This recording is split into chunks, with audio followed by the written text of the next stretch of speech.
This show is brought to you by our patrons at patreon.com/Elder Scrolls Lorecast. Robots Radio presents The Elder Scrolls Lorecast. Welcome to the Elder Scrolls Lorecast, a place where the Elder Scrolls community can come together to discuss the boundaries of our knowledge about the universe of the Elder Scrolls.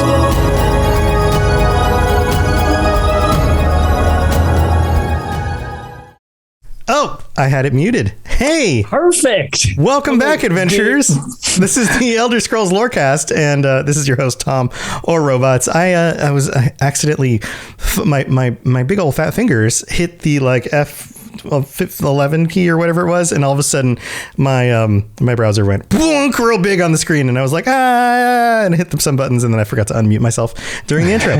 But yeah, this is the perfect operation. Welcome back to the show, everybody, and with me is Lotus of Doom, the other voice you have here. And Lotus, how's it going, buddy? How are you? I'm good. I'm mute free right now, so all's going well. I think we might be sabotaged by some Daedric forces, because we're this is our second episode back talking about the Daedric princes. I hope you guys tuned into the last episode about Azura, and I don't know, maybe we didn't pay her enough love and respect. Maybe she feels scorned. She feels scorned. And speaking of Daedric princes that are out for plots and vengeance and destruction and all sorts of wonderful, terrible things, today's episode is about Boethiah. And just a reminder, if you might be going, hey, why are they talking about Daedric princes again? Wasn't this something that Tom covered like 3 years ago? Well, real quick recap. We're diving back in and we're going deeper, because this was something I covered by myself at the beginning of this show a long time ago. And now I've got Lotus here with me, and we're going to get even deeper into these characters. So this episode is about Boethiah, sometimes spelled with an H at the end, sometimes not. And he, she, it is the Prince of Plots, the Dark Warrior, the Deceiver of Nations, the Queen of Shadows, the Goddess of Destruction, Hunger, which is a really cool title, Font of Inspiration, He Who Destroys and She Who Erases. Called Boethra by the Khajiit, which the Khajiit have the best titles, I think, for all. The Khajiit have really cool names for a lot of stuff, right? And they're all related to cats. The Daedric prince who rules over deceit, conspiracy, secret plots of murder, assassination, treason, and unlawful overthrow of authority. Boethiah is not somebody that you want to piss off.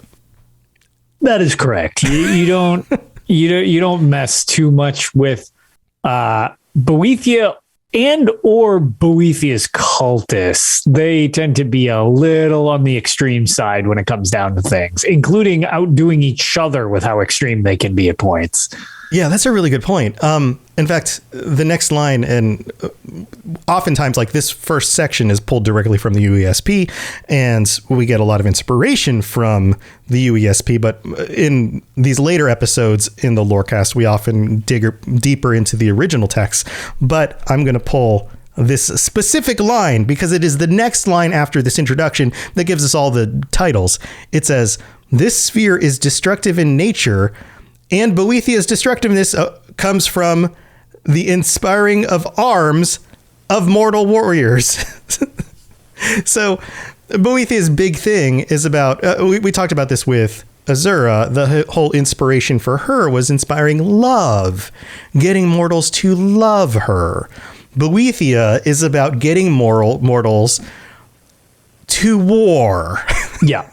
It's all about that violence with Boethiah. All about that violence. And man, this is where we're going with this. So I know, Lotus, I know you have a favorite book about Boethiah. Maybe we should start with yours today, because Do you want to? Sure. We did you last time. I think we should kick it off. Okay. So I feel like that this is, I mean, it's more of just conveniently, I have two books that I thought really did a great job of describing the Daedric prince that we're dealing with, more so than I will give a shot to trying to get all of the Daedric Princes we cover a book that I think really nails it with them, but I'm not really entirely sums it sure on up. a couple of them. Yeah. But specifically when it comes to Boethia, there is a book that I think really kind of encompasses just how brutal Boethia is, and it's called Boethia's Proving. These are in-game books. Yes. This is an in-game book that you can pick up. So Boethia's Proving is a tale, and I don't know, an anecdote, whatever you want to call it, of a couple of her followers, which was kind of why I referenced how brutal it is even amongst her followers. This one actually isn't all that long. Do you want me to just run through this quick to get to the end point? I don't. Can I read it? Because this is fun. Yeah. Would you? Yeah, I was going to say, like, I'll give it a reading, and then you stop me if you feel like you want to comment on anything. Perfect. How about that? I love it. So this is Boethia's Proving by Anonymous, an account of a fatal summoning of a Boethia. This first showed up in Skyrim, and it also can be found in the Elder Scrolls Online. As many of these books, they show up in one game, and then they're usually carried over to the later games that come out later. Yes. The following is a true account. May it serve as a warning to those with ears to hear and hearts to know. And I believe I actually did quote some of this in the original version of this Boethia episode, but we're gonna go into detail here, so hold on to your butts. On a certain day, at a certain time, the faithful gathered to perform certain rituals, hoping to gain a glimpse of their master. The day was correct, the summoning true. Slashing a smoking tear through the veil, she, her very self, appeared before them, terrible and resplendent. She came arrayed in ebony darker than a moonless night, wielding a blade burning hotter than the surface of the sun. And though she wore the guise of a Dunmer warrior queen, she towered above them like a statue carved from the Red Mountain itself. Now, I'm going to pause here. Anybody who has played certain parts of Elder Scrolls Online where you've gotten to experience the Daedric Princes in, I think, as close to their own representations as they get, will often see them as towering above you. Like, there are moments where, like, there are moments in some of the games where you meet, like, Sheogorath, and he's the same size as you and things like that. But there are moments in Elder Scrolls Online where you meet, say, the Daedra, and they're arguing together, and they are the size of like a freaking 4-story houses. They're gigantic. And this is that kind of representation here. Yeah. Also, I just realized how this is written. I think we really need to do something specific with this, because it reminds me of a request that we were originally given about dramatic readings. Okay, so read all of the parts. I am just going to be the follower section. Okay. They just have little snippets, and we're going to do a dramatic reading of Boethia's Proving here. Okay. So should I? Oh, here, I'll do the echo. Yeah. I'll do the echo. I'm just going to be the cultists. So she says, "Why have you disturbed me?" Surprised, the first among them prayed. O Boethia, Prince of Plots, Deceiver of Nations, Queen of Shadows, Goddess of Destruction, we come to worship thee. She looked down upon her followers, gathered to bear witness. Frowning, she asked the first, "Tell me, you who profess to know me, how shall I know you?"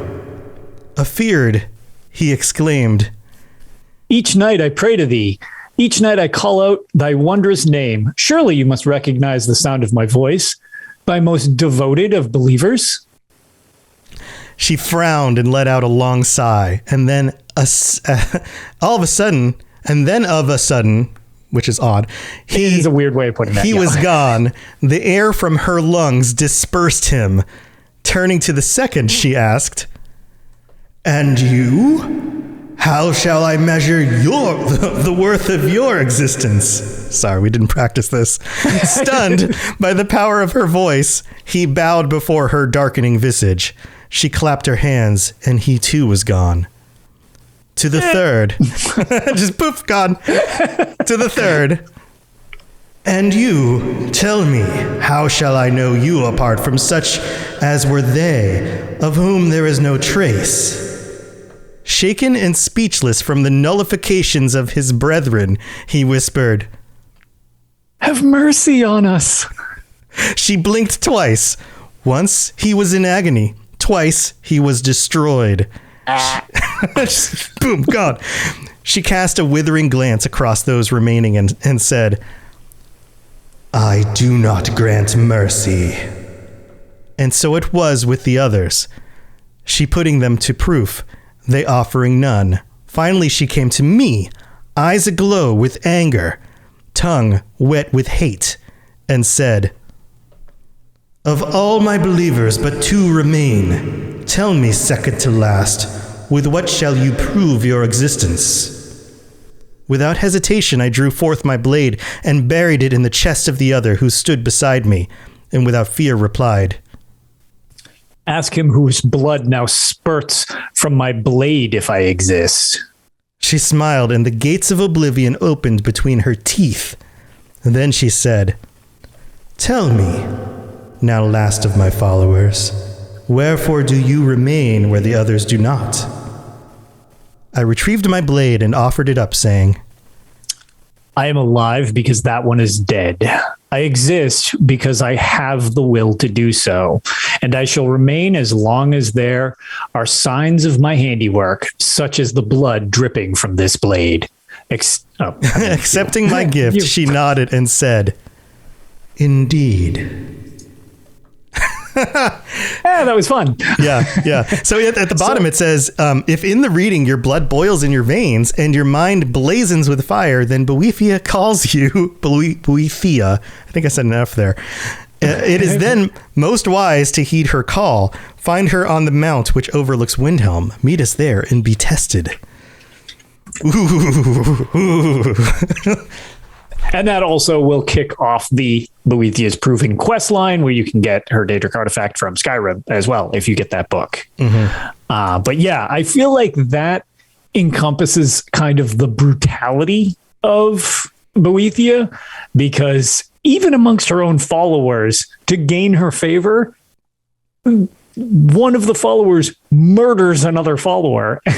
And the ones who she doesn't care about praise or any of that, because them trying to butter her up didn't work. Them begging for mercy didn't work. Literally the go-to for that solution was, okay, cool, I'm going to just shank this guy and make a name for myself. It's like, wow, that's dark. Yeah, it's the case of doing what she would do. Right. Or he or it, like, in order to be a follower of Boethiah, you have to do what Boethiah would do, and what Boethiah would do would have no hesitation to simply murder someone else to take their place and prove that they are the one that deserves to be there. Exactly.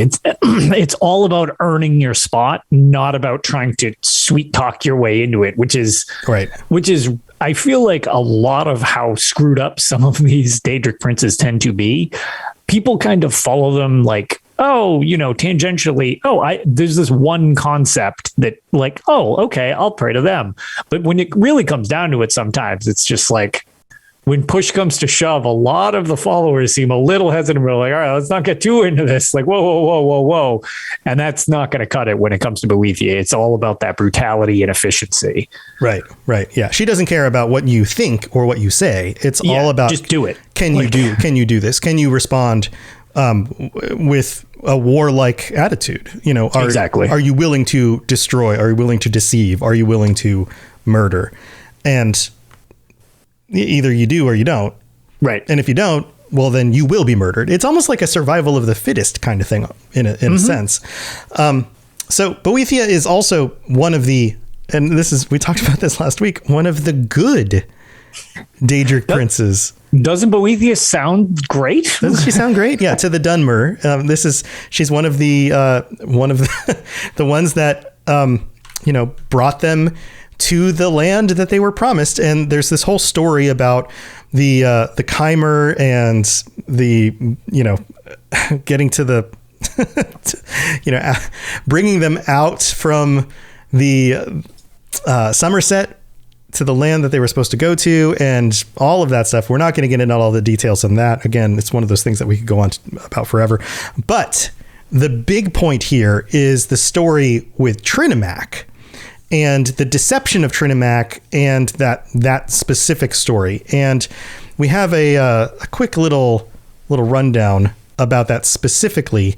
The thing about that is we want to talk about complete disregard for any type of honor. Like, that is the most disrespectful way of, literally in this case, shitting on your opponent. I mean, there's nothing really more like you can say. It's just complete domination of like, okay, look how little reverence I have for anything about this. And, you know, that's really going to sow some serious discourse amongst all of the followers of Trinimac, who was really kind of considered in rather high regard and is now sort of just a joke throughout the lore of the series because of Boethiah's treatment. Right. So here it is. So, Trinimac was worshipped among the Aldmer, and Boethia decided that she was going to try to convince some of the Aldmer that their perspective on immortality was wrong, that they were not worthy of their immortality, that their mortal existence was a trial that they had to endure. And in order to do that, she started preaching to them that Trinimac was wrong, and she started to take some of them onto her side in their perspective. And Trinimac stood up against her, tried to stop her, and Boethia tricked Trinimac and convinced Trinimac, and I don't know how you do this, but the story goes that she convinced him to go into her mouth. Now, how that works, and maybe this is a metaphorical thing, who knows? But Trinimac does this, which of course gives Boethia the ability to take on Trinimac's appearance and to speak with Trinimac's voice. This sounds very Kirkbridean, if you ask me. Very. I have a feeling this was a Kirkbridean story. And so she then uses this to convince the group of Myr to take on this new name, the Chimer, and of course changes them. This leads into all of that whole story, and eventually poops out Trinimac, changing Trinimac in the process into Malakath.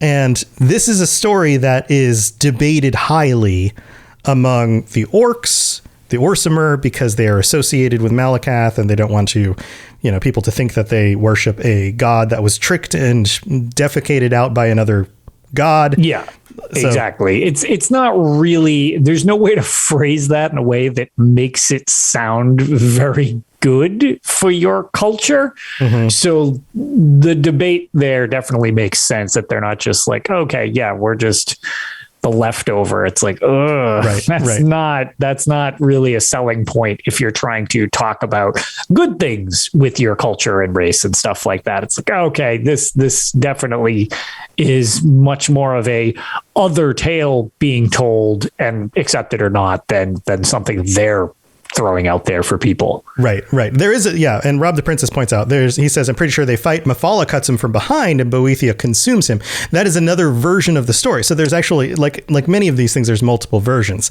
So Boethia would have us believe that she tricked him. Mephala would say, well, no, there was conflict. I cut him from behind, and she got the best of him. She got the best of him. It's a very different scenario. It's a different scenario.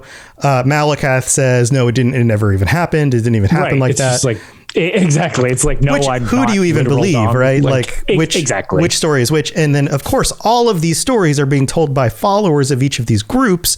So who's even to be believed, right? So all of these stories get passed down, and these stories come from the Merithic era, which is an era that existed way before any of this history was really written down. It's all been told by word of mouth, and who even knows how long the Merithic era even lasted, and who was around to even tell these stories. So all of this stuff is all kind of hearsay when you actually put it in the context of the actual lore. So it's even more of a gray maybe than the rest of the series, which has unreliable narrators. When you're dealing with the Merithic area, things are even less in stone. Right. So, but let's take this into consideration. Who is Boethia? She has to do with plotting, right? treason, assassination, murder, overthrow of authority. It would make sense that her version of the story has all of those things to do with how she bested Trinimac, because that's her version of herself. She wants people and her followers to know that she plotted against Trinimac, that she overthrew him, that she was deceitful, that she was treasonous, like that she murdered him by consuming him. She's got one story that encompasses all of everything he did. Like exactly. That's pretty sweet when they can just like tackle. Okay, so here are the things I generally stand for, and I got all of them played against this one Iliad god. Babu. Right. Yeah. And this was specifically against, this god of the Mer, and I did all of these things, and so therefore I should be worshipped above this god. So worship me and follow in what I do and do all of these things, because that brings me more worship and brings me more power. So, totally makes sense. I think that is another way of encapsulating the essence of who this Daedric prince is. Like, you don't have to look too much beyond the story that we read and this story about her representation of herself in reference to Trinimac in order to understand, what she at least wants to be perceived as. Right. And when it comes to Boethiah, it's almost in and of itself it's all about the actions, not the words type of thing. It's really easy when it's very, very concrete with their sphere of influence or whatever, when it's all about actions, because you can point to direct things where that's the action. So there's less nebulous, did she do this or did she? And it's just like, here's a story of her trying to portray. Here's another story of them trying to portray. It's just like, okay, very straightforward all the time. The main bullet points that Boethiah is trying to do are in the story. Like, there's no yes, there's a little of did it or did it not happen type of thing, but the objective is very, very straightforward of like, yep, Boethiah wants you to believe that this is the scenario, and it basically just hits all of them at once. Yeah, right. So that gives you a real good sense of who she is and what she stands for.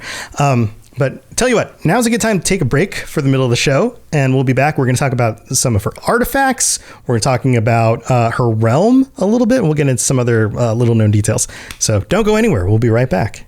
The skies are marked with numberless sparks, each a fire, and every one a sign. All right, this is the part where we get to thank our patrons, including our newest patron, Coriander P. Thank you for signing up on the Patreon, and thank you to our Tier 5 patrons, Mr. Gummy Boy and Noodle Al Dente, and all 78 of our Patreon members. You guys are awesome. Thank you for supporting the show and being a part of this. If we've done anything to help you get through your workday, your work week, your workout, or checking out all the news out there about the crazy video games that are coming, and it happens to be Mario Day today. There was a big Sony thing that was announced for Japanese games coming. There's a big drop on Xbox Game Pass. We're getting like Guardians of the Galaxy. There's a bunch of new games out this month that have been awesome, like Elden Ring. So many games out there. And if you've been listening to our podcast while tuning into all the game news, then go to patreon.com/Mass Effect. No, I'm sorry. That's not this show. Patreon.com/Elder Scrolls Lorecast, where you can check out all the different tiers. I do too many podcasts, guys. That's a good show too. You can support that show if you want. I do too many podcasts. I like you guys over at Mass Effect Lorecast. It's great. Oh man. But yeah, thank you to all of our patrons. You guys are the best. And also, we've got a brand new review on Apple Podcasts. This one is from Neon Relic in the US, who writes, "Just be the lore masters already." We're not the lore masters. We try hard, but we're I got we're not there yet. Yeah, we're not there yet. We're still working on it, but we appreciate the sentiment. And Neon writes, "Hey guys, love the show and I think this is a typo, and the do you guys have, I think that word is supposed to be charm." Yes, I'm going to go with that. And the charm you guys have. I don't believe I've ever been. All right. Hey, always enjoy listening and hearing your takes on the lore. Thank you, Neon Relic, for such a Glad nice you enjoy compliment on how charming we are. and how I always say the right words at the right time because I'm not juggling like 50 podcasts at the same time. Yeah, no. This is everything we do is very, very, very professional. Very polished. Very, very polished. But thank you to everybody who takes the time to leave us a rating and review on Apple Podcasts. If you do leave some words and a 5-star review, I'll read it out on a future episode of the show. And you can leave us a rating on Spotify. And that is, both of those are very, very helpful. And we really do appreciate it. That's what we got for the middle of the show. So let's get back to the rest of the episode. Here we go. Yes, you're entirely brilliant. Conquering madness and all that. Blah, blah, blah, blah, blah. Maybe I should purposely mistake which Patreon it is in order to accidentally advertise other shows. Some deep cross branding. There you go. That's it. Just in case you didn't know, you could support that other show too. Oops. Did I mention the Mass Effect Lorecast? Oh, I do other shows. Forgot to mention that. So, totally shit, says Ben in chat. Man, so Boethiah is one of those Daedric princes that has like a lot of different magical, like special items, artifacts. Do you have a favorite? So, sort of. I had mentioned to you beforehand that it's like she's not super one of my favorites. However, I think she's like great addition to the series. Personally, like the Ebony Male, a lot of people. We'll get into these each, in a second, but just I like the Ebony Male. I think it's cool, but I never really found it overly practical, especially if I was farther along in the game, because it's just the effect looked really neat, but I never really had a lot of use for it. Yeah, the Ebony Male is basically a suit of armor, right? And it grants the wearer resistance to fire and magical effects, protection from physical blows and stuff. It's like super armor. It's basically super fancy ebony armor. Yeah. Like, but really, I think Goldbrand is a really cool weapon. I think that's probably, it's either the Ebony Male or Goldbrand are probably the two most well known. They are. And the reason I will just kind of mention Goldbrand specifically, which is weird, I guess, in the grand scheme of things when you're relating to different Elder Scrolls games. I loved the use of Goldbrand, the card in Elder Scrolls Legends. It got me out of several binds because it was a really good card for the way I built my deck in Elder Scrolls Legends. Basically, just as a quick synopsis, what it would do is you were allowed to play it once per turn, and it had a set amount of uses. And once you used it, it would do 2 damage. Then the next turn, it would do 4 damage. Then the next turn, it would do 6 damage. So it increased what it did to your opponent that you were attacking each time it was used until it wore itself out. I just thought that was like a really cool use of that card.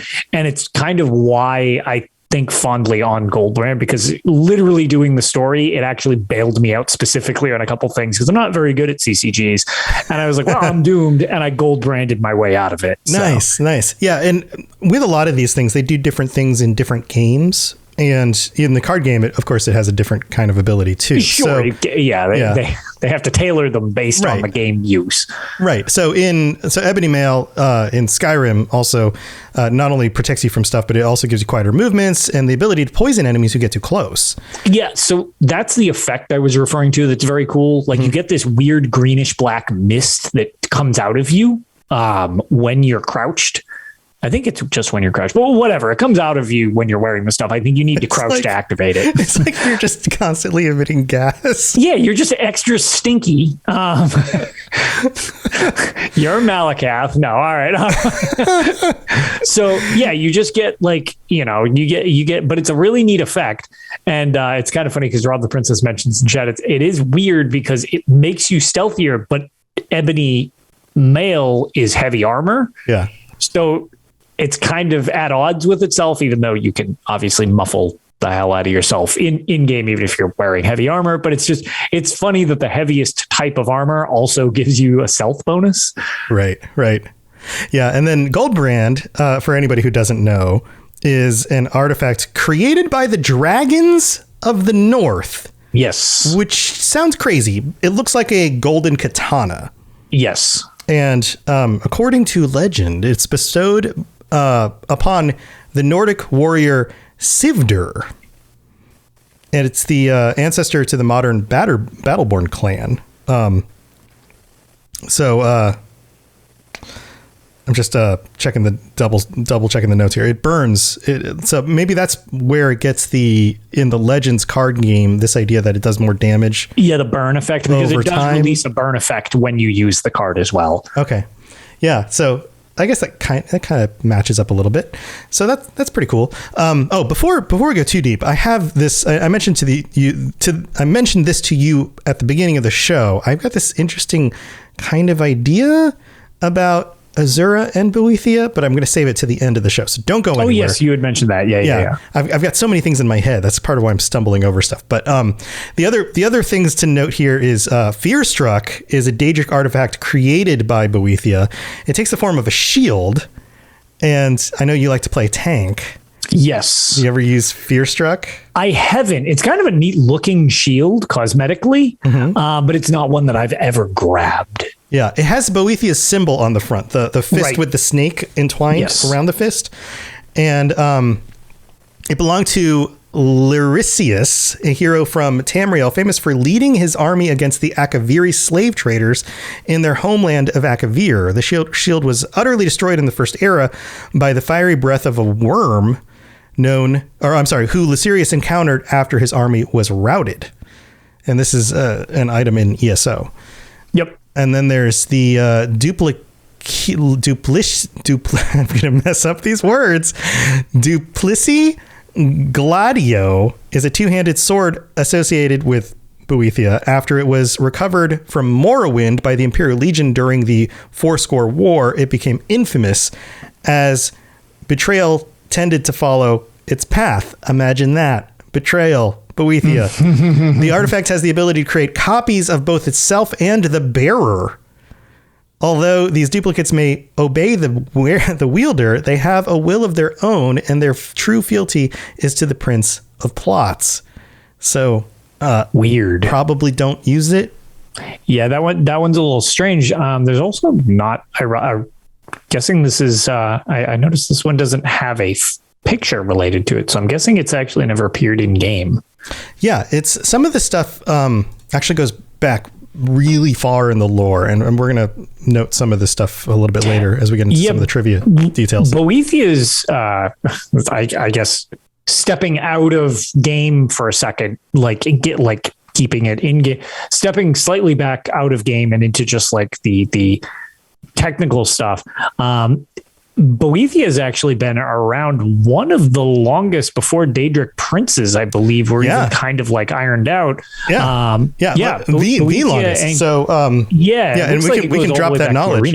Yeah, we can drop that knowledge bomb. Boethia was first described as a dark elven goddess in Arena. Wasn't even a Daedric prince. Right. And this was in dialogue related to the Ebony Mail artifact, which was also in Arena. Yes, and I believe Goldbrand was as well, if I'm not mistaken. So that makes Boethia actually the first Daedric prince to be mentioned by name. Written. Yeah. Right. So pretty crazy stuff. Without turning this into Hermaeus Mora-based thing, just saying... The Augmentinium was also in Arena, so although old Hermie didn't exist yet, it was just the Augmentinium with no explanation. But yeah, there was very little, prior to Daggerfall, they hadn't really ironed out all this stuff with the lore, as Arena is much more of a structural bones of the series that then got fleshed way out with Daggerfall and onward. Yeah. So, of course, a lot of these Daedric princes have their own realms. Some of them are better known than others. Boethia's realm, simply known as the Realms of Boethia, are, of course, her Plains of Oblivion. And the two that we know most about are Attribution's Share or Snake Mount, which seem to be the same place. Yeah. And they seem to have the same name. And this is weird because sometimes you get places that are like have the same name, and are they the same place, or are they just two locations that are part of the same realm but different locations in the same realm? Like, are they different places in the realm? Are they two different realms? Like with and this is one of those things that sometimes I'm not 100% sure about because of the way they're represented in different games, or in something like Elder Scrolls Online, where you can go to like, oh, we have a quest where we're getting summoned to some Oblivion plane, and now we're in Attributions Share in an Oblivion plane somewhere. Like, right. Like, is this the same? It's, and it's associated with Boethiah. Like, does that mean it's on the same plane of Oblivion?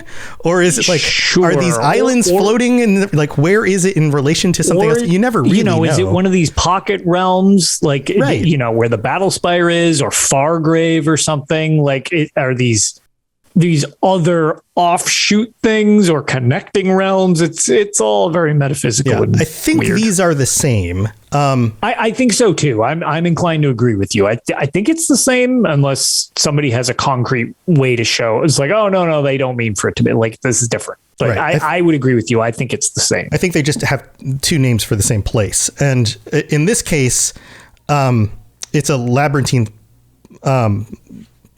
place of maze gardens and twisted towers and those kinds of places. Of course, it looks stormy. It looks a lot like some of these other places we've seen in Oblivion, where everything looks like it's on fire and there's lava, and it's very hellscape. And Boethiah likes to host these tournaments where mortals can earn her favor by, guess what? Murdering each other. Sweet, sweet murder. Surprise, surprise, right?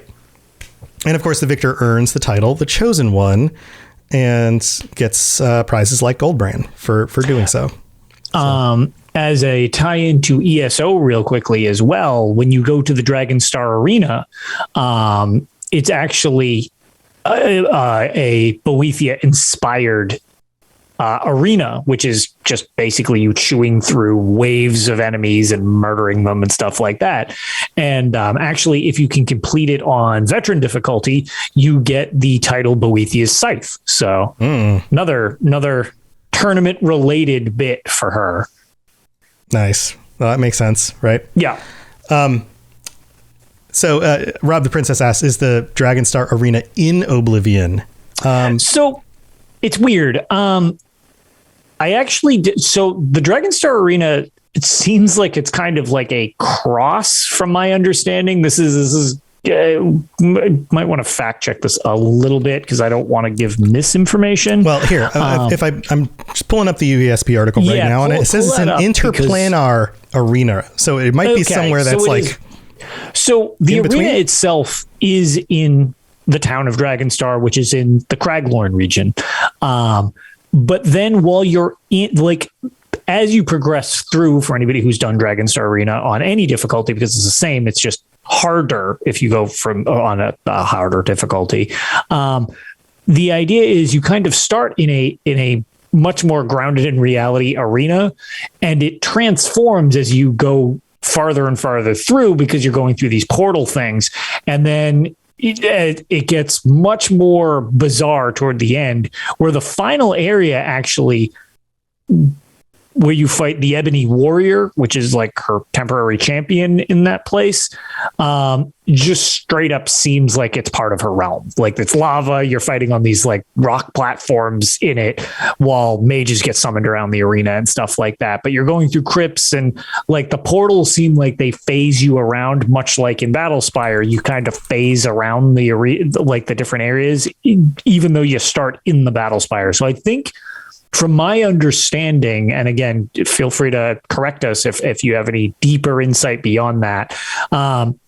But it's like, even though the arena is physically based in Dragonstar, you shift around while in the tournament outside. It's like it takes you out from where you originally started to. Yes, that's kind of what I've always gathered as you go through the levels, waves, whatever of the Dragonstar Arena. Right.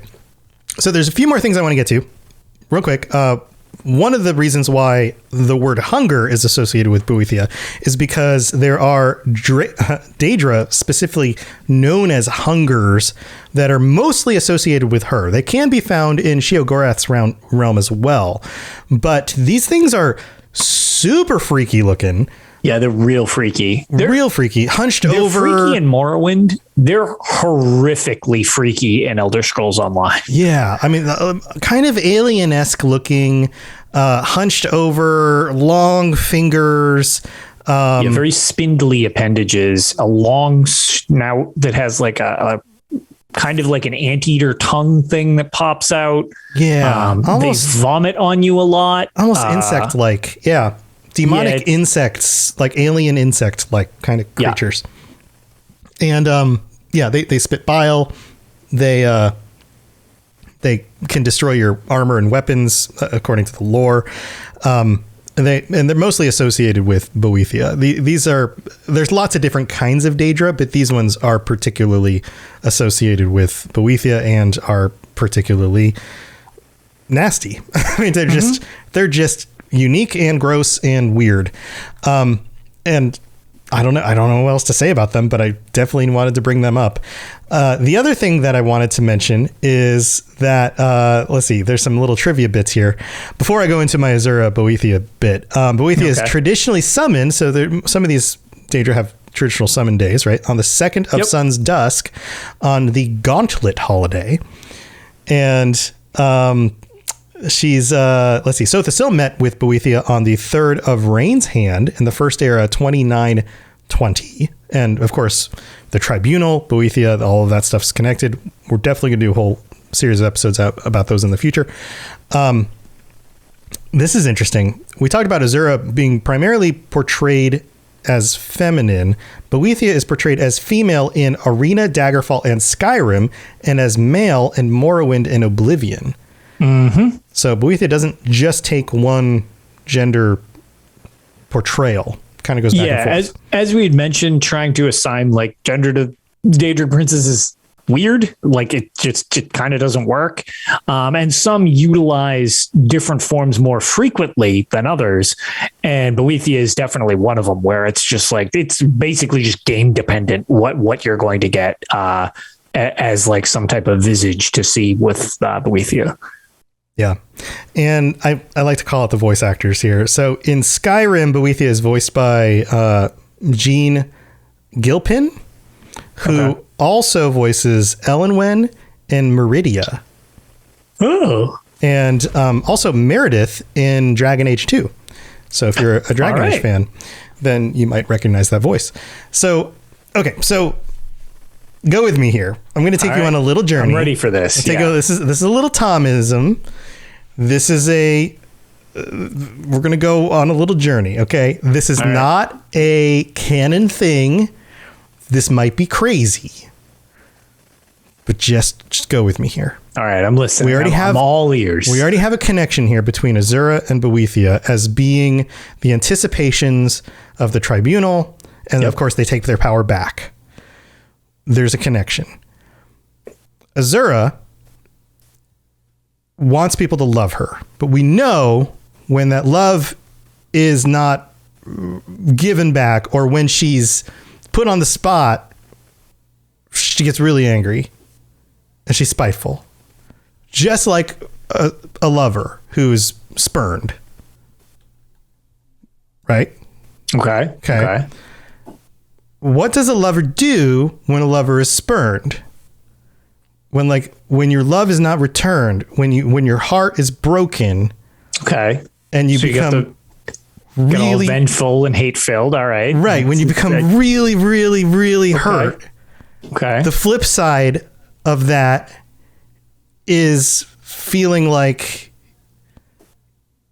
you need to take vengeance on something. You become deceitful, treasonous, murderous. Okay. You see where I'm going? Like, Boethia is a spurned Azura.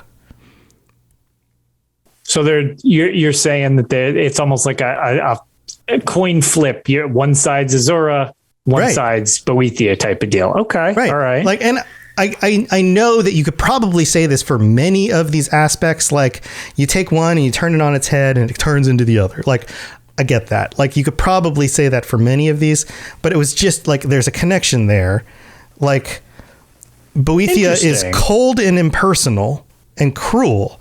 Azura is connected and loving and committed and affectionate. Like there's like it's so many ways they're almost complete opposites. It is interesting that they're literally like polar opposites to each other. Actually, Rob the Princess just mentioned what I was about to say in chat. Yep. Sheogorath and Jiggalag. Exactly. Like, and that's where my mind went too. Sheogorath and Jiggalag are polar opposites, chaos and order. You have extreme order and extreme chaos. There's no balance between the two. Azura is extreme longing and love and connection and always wanting to be together. And Boethia is the antithesis of that. Yes, literal antithesis of that in every possible way. Right. Like chaos is like completely removed. Yeah. Just wants destruction, just wants deceitfulness, plotting, murder, it love and hate, but it's not even hate as in like it's apathy. It's love and apathy is what it is. It's interesting because that's an interesting. You have to care to hate, right? Like you have to care enough to hate something. It's love and apathy is what it is. So Azura is love. Boethia is apathy. It's like I don't even care about you. Just die. Yeah. Right. Interesting. So what if they're actually two sides of the same coin? And when Azura shows up, she's love, but then she goes away. And then when she comes back and she's like, maybe she's bipolar, right? And she comes back. And when she's in other mode, she comes back as Boethia. Interesting. That's an interesting take. Like that's a connection I had not ever heard or really would have made myself, but especially like when you were explaining that, it's like, oh, that's interesting. This the same way that Sheogorath / Jiggalag situation. But they both have the same goals for the Dunmer. They both have the same long-term goals. Sure. They just have different means of getting there because they're in one mode or the other. Yeah. Interesting. I don't know if that's actually it's not true. It's not that there's a lack of passion. Okay, so Rob says, I think there is a lot of passion behind Boethia and her teachings. That's where I disagree. It's not that she doesn't have passion for the things she's doing. She doesn't have passion for you. Yeah. That's the difference. She doesn't care about you. Azura cares about you and getting love from you. A lot. Like Azura Boethia doesn't at all. She's like, you don't, she doesn't care if you exist at all. Yeah. You could just die. Yeah, it's just... right. Yeah, it's almost like undirected, just anger type of thing, and just like because again, when your goal is to cause war, they're passionate for their own goals. Yes, right. If your end goal is to promote war, you really don't. You're not aiming to have like, oh well, if this side wins, we'll be at peace. That's not the objective. If your objective is to cause war, you want both sides just constantly at strife with each other. Right. Like that. And the more people are at strife with each other, the more they want to latch onto something to love and take care of them. So then she flips to the other side, and then people are going, oh, I need someone to love and take care of me. And then they seek Azura for love. That's a cool take. And then Azura shows up and is like, here, love me. I'll take care of you. Yeah. That's interesting. I don't know. Different too. I've never heard like a way of connecting that like that, and it's kind of ironic that just because we're doing these alphabetically just for the sake of ease, that it's kind of funny that we had one directly after the other, so you could kind of like really just show that point so much. That's an interesting theory. I had never heard one like that. I don't know that it's accurate. Like sure, but I don't know that I even agree with it fully. I just but it's a neat connection to find. Right. Like any academic pursuit of just like ideas, I think it's an idea worth throwing out there and just seeing how well it sticks up against a wall, right? Right. Like I think we should throw as much into it and just say like, how well can we prove it out? And then we should throw as much against it and try to pull it off the wall and say, well, how easy is it to make it fall down? Right. Right. Because and I can definitely maybe it works and maybe it doesn't. Right. I can definitely see the connection you're making. I still do assume that they are separate entities. It's not necessarily the ripping apart of Jigalag type of thing. But like you pointing this out, it's like, oh, that's actually that's a good catch that I've never really heard before. So yeah. And Rob's tuning in. Everything else, I still wouldn't use apathy to describe any danger. Yeah, it's not apathy towards everything. It's apathy towards a thing.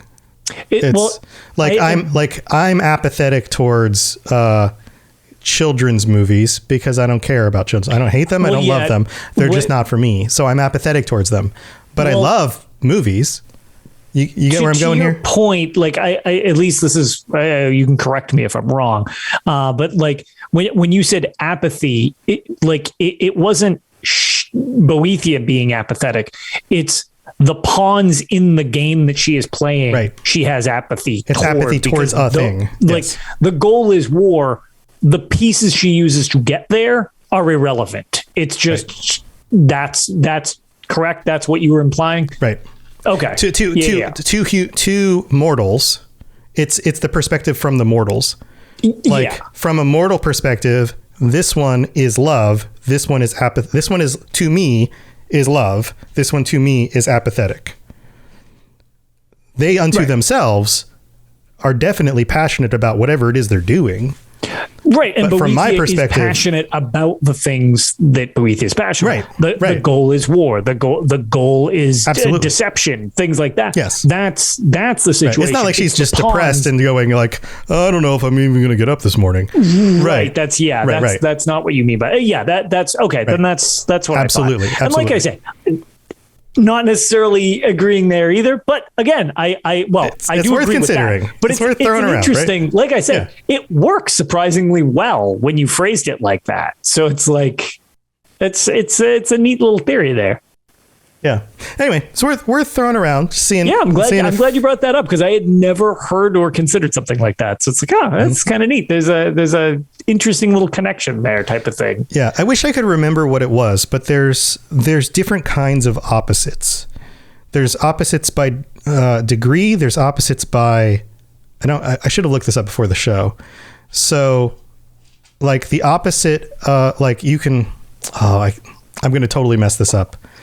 like what is the opposite of one? Like what is the opposite of the number one? Negative one. Negative one, right? Like okay, so maybe it's negative one, right? That would be an opposite of what is I don't know the names for these anymore. What is that? A polar opposite? That's a negative, like negative one, positive one. They nullify each other. You're referring to a charge or something like that, right? Yeah. Exactly. But wouldn't also the opposite of one be zero? Because that's why I paused because I was like, well, what's the context for the number one? It's the context of the opposite, right?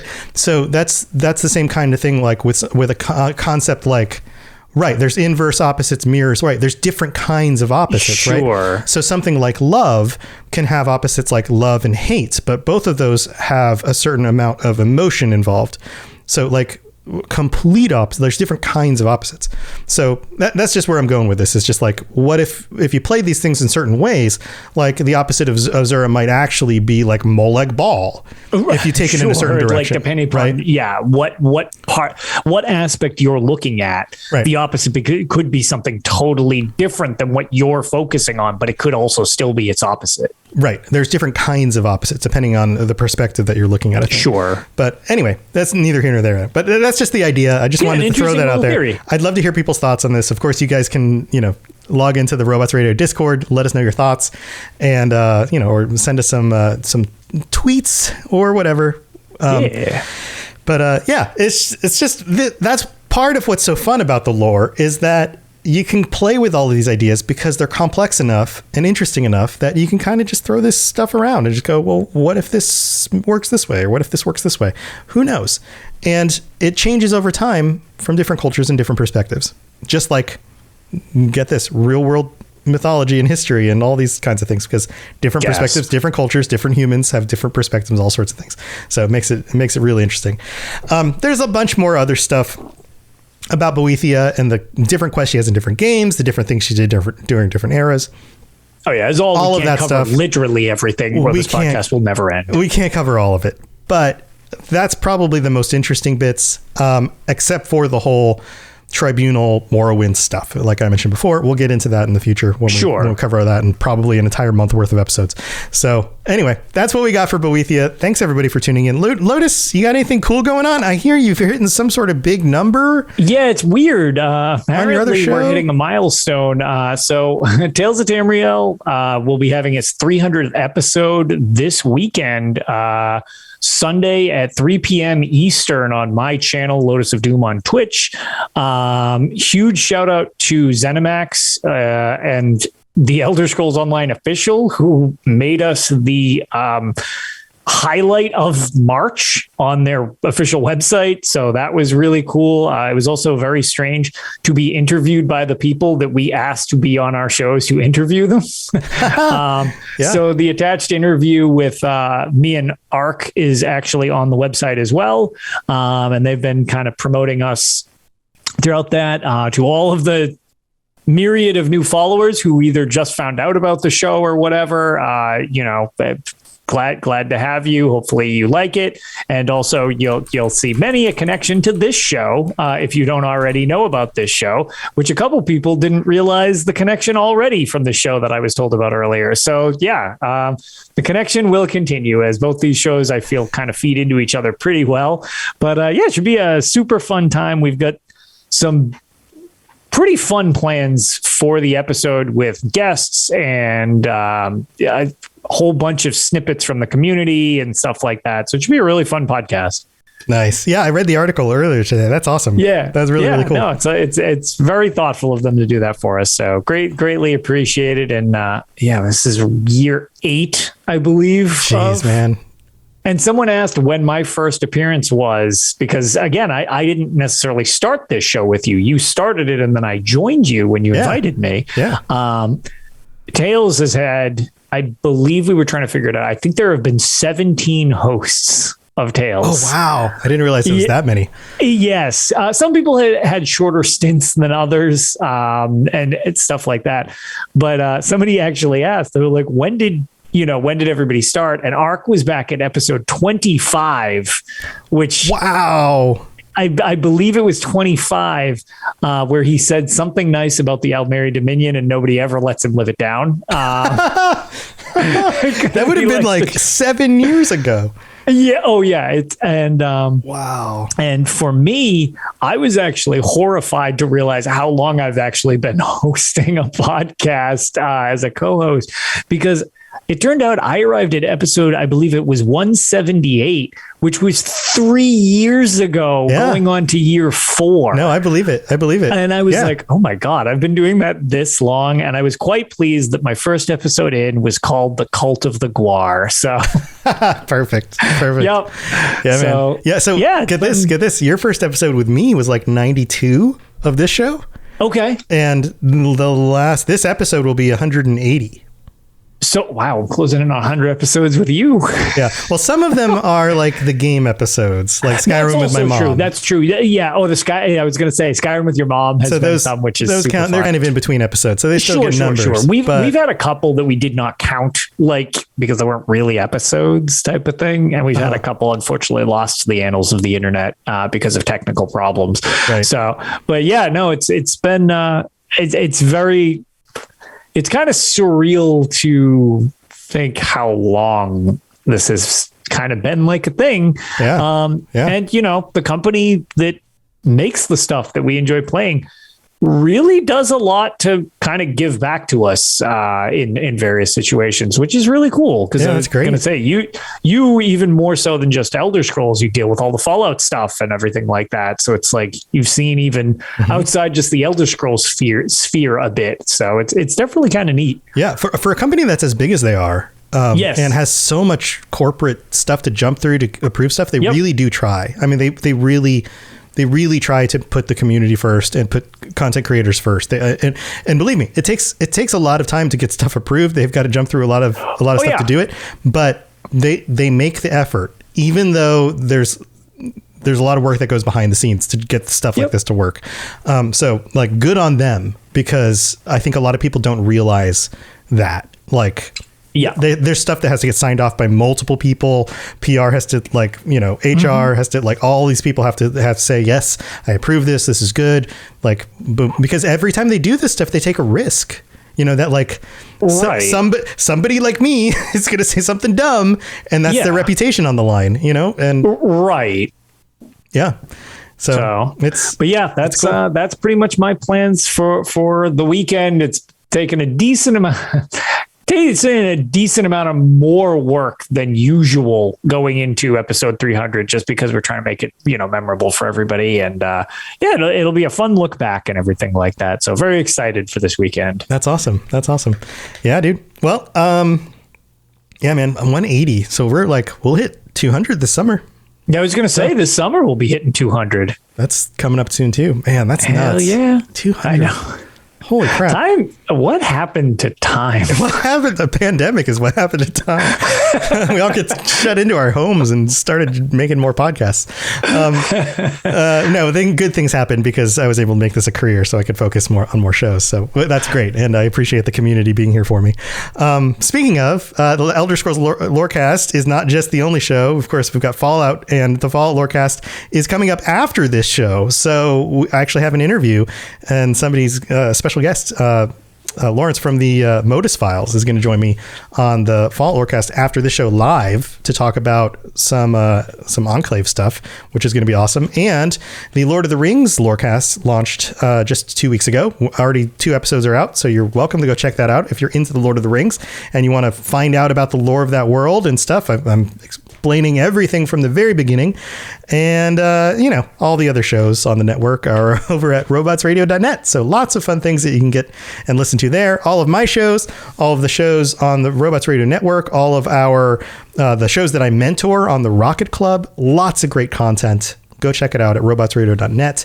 And of course, we're always looking for new shows to join us too. So whether you've got a show and you're looking for a network to join, or you want to start your own show and are looking for people to be a part of and a community to be a part of and somebody to help you grow your show and knows what they're doing, lots of fun stuff. So go check it out. But that's what we got for this week. Thank you for being here, everybody. We'll be back next week with the next of the Daedric Princes. I believe it's Clavicus Vile, I think is probably the next one. That sounds right. Sounds about right. It's the C word. Yep. We're going alphabetically. So Clavicus Vile. So not that C word. That sounds bad. All right. We'll see you guys next week. Being Clavicus. Being Clavicus. Bye, everybody. See you later. Thanks for listening to the Elder Scrolls Lorecast. If you have something you'd like to contribute to the show, please reach out to us at elderscrollslorecast@gmail.com or on Twitter @ESO Lorecast. I really appreciate you listening, and I'd love to hear from you soon. You've been listening to a Robots Radio podcast. Smart shows for interesting people. Check out all the shows at robotsradio.net. Yeah, we almost earned that mature rating for this episode. I love how the C word, like, that's how the episode ends, with the C word being Clavicus.